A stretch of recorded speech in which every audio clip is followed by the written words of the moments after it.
Hi friends, ఎలా ఉన్నారు? బాగున్నారా?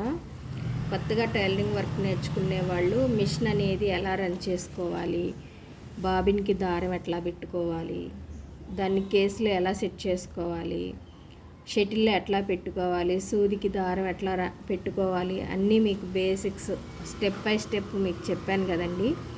టైలరింగ్ వర్క్ చేసేవాళ్ళు ముఖ్యంగా తెలుసుకునే విషయం ఏంటంటేనండి టేప్ గురించి. ఈ టేప్ అనేది మనం ఎట్లా వాడుకోవాలి. ఇదిగోండి, అసలు టేప్లో ఇంచెస్ అంటే ఎంత, పావు ఇంచ్ అంటే ఎంత, హాఫ్ ఇంచ్ అంటే ఎంత, ముప్పాతి కంటే అట్లా గుర్తుపెట్టుకోవాలి అనేది ఇలా వీడియోలో మీకు చెప్తున్నానండి. ఇదిగోండి, స్టార్టింగ్ దగ్గర నుంచి ఈ స్టార్టింగ్ ఉంది సారా, ఇక్కడి నుంచి వాడుకుంటామండి మనం టేప్ని. ఇక్కడి నుంచి ఒకటి ఉంది చూసారా, ఇక్కడికి ఇంచా అంటాం, లేదంటే అంగుళము అంటాం. 1 అంగుళం, 2 అంగుళాలు, 3 అంగుళాలు, లేదా 1 ఇంచు, 2 ఇంచులు, 3 ఇంచులు అట్లా అనుకుంటామండి. ఈ ఇంచెస్ అంటాం దీన్ని.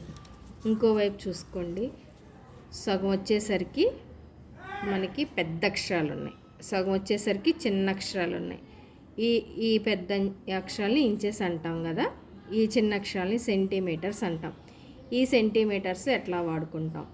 ఇప్పుడు మనం లైనింగ్ క్లాత్ తీసుకొచ్చుకోవాలనుకోండి, మనం 30 సెంటీమీటర్లు ఇవ్వమన్నారనుకోండి, 30 దగ్గరికి కొలత వేసుకోవాలి. ఇది 30 సెంటీమీటర్లు క్లాత్. హాఫ్ మీటర్ అన్నాం అనుకోండి, 50 దగ్గరికి, 50 దగ్గరికి అర మీటరు క్లాత్.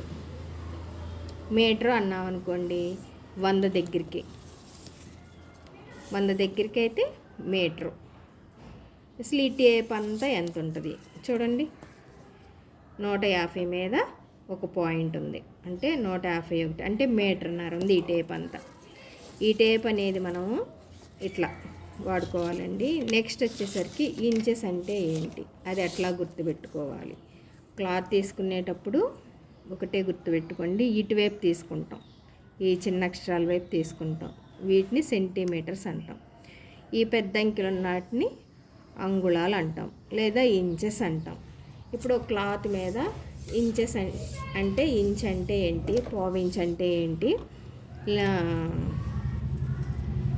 హాఫ్ ఇంచ్ అంటే ఏంటి, ముప్పాతి కంటే ఏంటో మీకు చెప్తున్నాను చూడండి. ఇవ్వండి, టేప్ ఇట్లా పెట్టుకోండి. ఇట్లా పెట్టుకున్నాక ఈ స్టార్టింగ్ ఉంది సారా, ఇక్కడి నుంచి బిగిన్ చేసి ఇదిగోండి ఒకటే ఉంది చూసారా, దీన్ని ఇంచెస్ అంటాం, ఇంచెస్ అంటాం. ఇదిగోండి, ఈ స్టార్టింగ్ దగ్గర నుంచి ఇక్కడ దాకా ఉన్న మధ్యలో చూడండి గీత కొంచెం పొడవుగా ఉంది, దీన్ని హాఫ్ ఇంచ్ అంటామండి. ఈ హాఫ్ ఇంచ్కి స్టార్టింగ్ దగ్గర నుంచి హాఫ్ ఇంచ్కి మధ్యలో చూడండి ఒక గీత దీనికన్నా కొంచెం చిన్నదిగా ఉంటుంది. ఒకవేళ ఇక్కడ మీకు అర్థం కాకపోతే పక్కన చూసుకోండి. ఇదిగోండి, ఈ గీతకి చూడండి కొంచెం తక్కువగా ఉంది, దీన్ని పావు ఇంచ్ అంటామండి. ఇదిగోండి, ఈ స్టార్టింగ్ దగ్గర నుంచి ఈ ఒకటికి ఒకటి, ఈ 2 గీతలు వెనక్కి చూసుకోండి, ఇక్కడికి ఇక్కడికున్న దాన్ని 30 ఇంచెస్ అంటామండి, అంటే 3/4 అన్నమాట.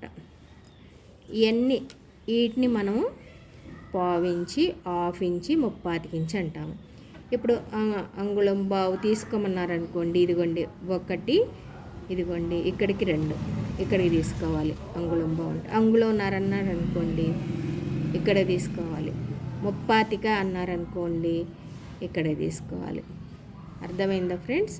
మనము ఈ బాడీ మెజర్మెంట్స్ తీసుకోవాలంటే ఇటు చూసుకుంటాము, క్లాత్ మెజర్మెంట్స్ తీసుకోవాలనుకుంటే సెంటీమీటర్లో తీసుకుంటాం. బ్లౌజ్ కొలత 14 ఉందనుకోండి, ఇప్పుడు మనం క్లాస్ చెప్పేటప్పుడు చెప్తాము 14 ఉంది, 14 మీద ఖర్చు హాఫ్ ఇంచ్ తీసుకోమ్మా అన్నారనుకోండి, ఇదిగోండి 14 ఉంది, హాఫ్ ఇంచ్ ఖర్చుకి లెక్కేసుకోవాలి. ఈ టేప్ అనేది మనకి తెలిసిందనుకోండి, చెప్పంగానే మీకు పెట్టుకోవటం ఆటోమేటిక్గా అలవాటు అయిపోయింది. బాడీ మెజర్మెంట్స్ అవి తీసుకోవాలంటే ఇటువైపు తీసుకోవాలి. క్లాత్ సెంటీమీటర్ క్లాత్ అది తీసుకోవాలనుకుంటే ఇగోండి సెంటీమీటర్ల వైపు తీసుకోవాలన్నమాట. ఓకేనా ఫ్రెండ్స్, అర్థమైందా టేప్ అనేది ఎట్లా వాడాలో? కొత్తగా టైలరింగ్ వర్క్ నేర్చుకునే వాళ్ళకి ముఖ్యంగా తెలుసుకోవాల్సిన విషయం ఏంటంటేనండి ఈ టేప్ అనేది మనం మెజర్మెంట్స్ ఎట్లా తీసుకోవాలో మనకు తెలిసిందనుకోండి, టైలరింగ్ వర్క్లో మనము ఆటోమేటిక్గా పొడవు ఎంత పెట్టుకోవాలి, ఈ క్లాత్ మీద ఎన్ని సెంటీమీటర్లు తీసుకోవాలి, ఈ క్లాత్ అనేది ఎంత ఉంది, అన్నీ మనకి ఈజీగా తెలిసిపోయిద్ది ఫ్రెండ్స్. అర్థమైందా? నచ్చితే ఒక లైక్ చేయండి ఫ్రెండ్స్, సబ్స్క్రైబ్ చేసుకోండి ఫ్రెండ్స్. ఎందుకంటే ఇలాంటి విషయాలు కొత్తగా టైలరింగ్ వర్క్ నేర్చుకునే వాళ్ళకి ఇలాంటి విషయాలు ఎన్నో చెప్తూ ఉంటాను. బేసిక్స్ దగ్గర నుంచి స్టార్ట్ చేసి అన్నీ స్టెప్ బై స్టెప్ చెప్తున్నాను ఫ్రెండ్స్. ఓకే, నచ్చితే ఒక లైక్ చేయండి ఫ్రెండ్స్. బాయ్ అండి.